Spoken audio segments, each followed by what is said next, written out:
Resident Evil cumple 30 años este 2026. En mi video anterior realicé una reflexión sobre por qué amamos Zelda en honor a sus 40 años y quise hacer lo mismo con esta saga, que es mi segunda favorita en lo que videojuegos se refiere. Pero en vez de hablar sobre por qué o cómo es que la franquicia nos atrapó, quisiera centrarme en un personaje en específico, uno de los protagonistas más reconocidos en la historia del gaming, e innegablemente el más querido de Resident Evil. Hablo de Leon Scott Kennedy.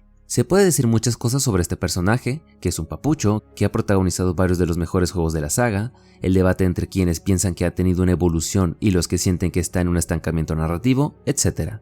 Pero yo creo que el fuerte del personaje, además de ser un papucho, es su origen y lo humano que se siente. Durante su debut en Resident Evil 2, controlamos a un joven de apenas 21 años, llamado Leon Kennedy, quien se dirigía a Raccoon City para tener su primer día como policía. Pero lo que no contaba es que el destino le tenía preparado algo cruel. Resulta que nuestro protagonista llegó tarde a la ciudad debido a que la noche anterior había terminado con su pareja y había pasado todo ese tiempo bebiendo. Un acto irresponsable en apariencia, un corazón roto, mala suerte, llámese como quiera. Fue lo que de manera irónica salvó su vida. Al llegar a Raccoon City, el infierno ya se había desatado, zombies, destrucción y muerte en todos lados. El novato de la RPD fue testigo de la caída en desgracia de la ciudad, como todos, mujeres, hombres y niños perecieron durante la epidemia. Desde ese momento algo dentro de él fue aplastado. El joven policía, con deseos de ayudar a la gente, de proteger, desapareció en el momento en que se vio obligado a disparar a versiones zombificadas de civiles e incluso sus propios compañeros de trabajo. Todo pasa demasiado rápido ante sus ojos. El disparar por supervivencia, además de los zombies, encontrarse a criaturas provenientes del inframundo como los Lickers, los perros, el Tyrant 103, mejor conocido como Mr. X, incluso la versión mutada de William Birkin, tanta muerte, tanto dolor, y todo cayendo como un balde de agua fría en un novato en cuya alma pesó el haberse salvado solo por llegar tarde, una impotencia y culpa que lo perseguiría por el resto de su vida. Al igual que Leon, muchos de nosotros como jugadores hemos vivido cosas similares. Quizás no enfrentarnos a hordas de enemigos y escapar de una ciudad abandonada por Dios, pero sí vivir eventos que resultaron ser un antes y después para nosotros. Una ruptura amorosa que nos marcó, la muerte de un ser querido, una situación que nos superó por completo, un ambiente escolar o laboral que nos hizo entender cómo, en ocasiones, funciona el mundo de manera cruel y en donde ni siquiera el error más pequeño se perdona.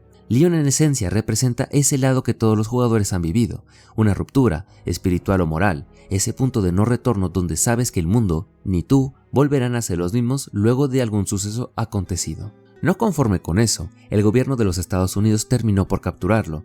En ese momento perdió el control de su vida, ya que sus opciones eran aceptar trabajar para el gobierno o ser silenciado. Leon aceptó, pero únicamente por mantener a salvo a Sherry Birkin, una niña que ya había sufrido bastante al sobrevivir antes de la llegada de Leon y Claire a la ciudad, además de ser testigo de la muerte de su madre y la transformación de su padre en un monstruo. Para ese punto a Sherry no le quedaba nada. Para Leon habría resultado fácil negarse, ¿qué más le hubiera dado morir después de todo lo vivido? Pero esa empatía inagotable fue lo que le hizo aceptar, solo para proteger a una niña que ya había visto demasiado. Durante los siguientes años fue entrenado, convirtiéndose en lo más parecido a un soldado perfecto, pero a costa de su humanidad, las pesadillas, la depresión, la culpa, el saber que el gobierno ahora lo controlaba como un títere. Más de una vez nuestro protagonista llegó a contemplar el acabar con todo. ¿Cuál era su propósito para vivir después de todo lo mencionado? Sobrevivió a Raccoon City, pero la ciudad jamás lo dejó, se impregnó en su mente, un fantasma del que jamás pudo escapar. En Resident Evil 4 vemos el resultado de vivir con ese trauma, un hombre cansado y atormentado, un hombre que aprendió a desconfiar de todos y solo centrándose en dos cosas, el objetivo, que en este caso sería rescatar a la hija del presidente, y sobrevivir. Este último siendo la única constante a lo largo de su vida, una batalla interminable en la que, pese a sus pensamientos y cuestionamientos sobre si lo que hace sirve de algo, al mismo tiempo no puede parar, porque con el tiempo lo único que le quedó fue aprender a pelear y sobrevivir. Un ciclo eterno lleno de dolor y vacío emocional y existencial.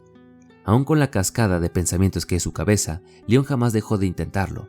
Pese a ser infectado por las plagas, jamás se detuvo cuando se trató de salvar a Ashley, como una manera de recomponer lo que no logró en Raccoon City, y tal vez así que la culpa deje de pesar tanto sobre su conciencia. Al final de los eventos de Infinite Darkness, vemos cómo la amistad entre Leon y Claire termina por romperse. En un afán de protegerla, Leon decide no entregarle el chip y ella acepta, molesta y se va. Es en ese momento que él se jura a sí mismo que le pondrá un fin al bioterrorismo.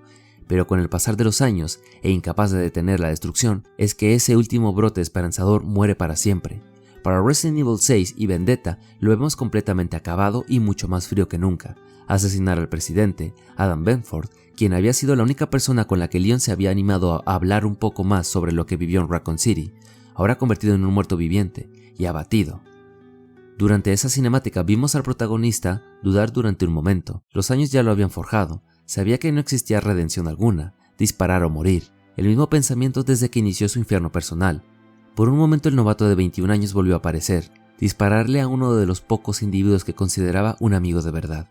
El brote de China, la locura de Simmons, parecía que la cosa solo empeoraba cada vez más. ¿Cómo sentir esperanza cuando llevas años viendo el mismo patrón y cada vez a mayor escala?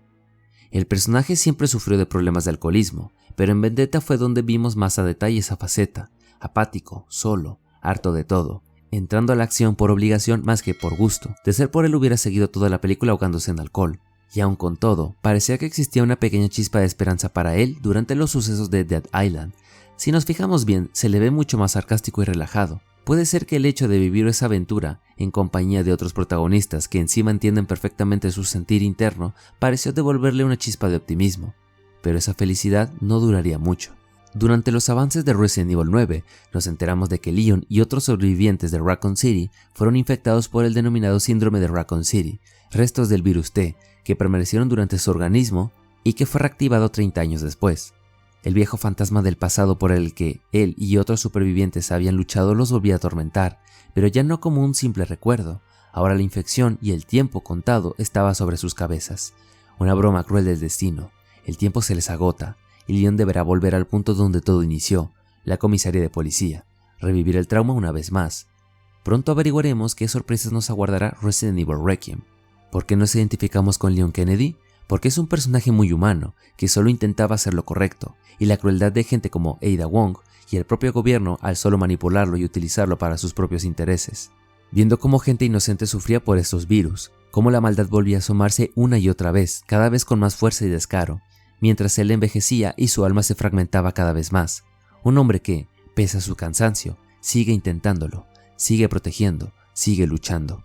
Tal vez la lucha no tenga fin, pero él sigue ahí, protegiendo a amigos, pero también a inocentes cuyo único pecado fue llegar en el momento incorrecto en el peor momento, al igual que él cuando solo tenía 21 años. Cada jugador ha tenido o tendrá su punto de quiebre, su punto de no retorno, aquello que lo hizo cambiar para siempre, pero al igual que Leon, seguimos de pie, intentando dar lo mejor de nosotros cada día, y al final eso es lo más importante, el no desistir, seguir luchando con la esperanza de que, solo tal vez, al final todo terminará por mejorar.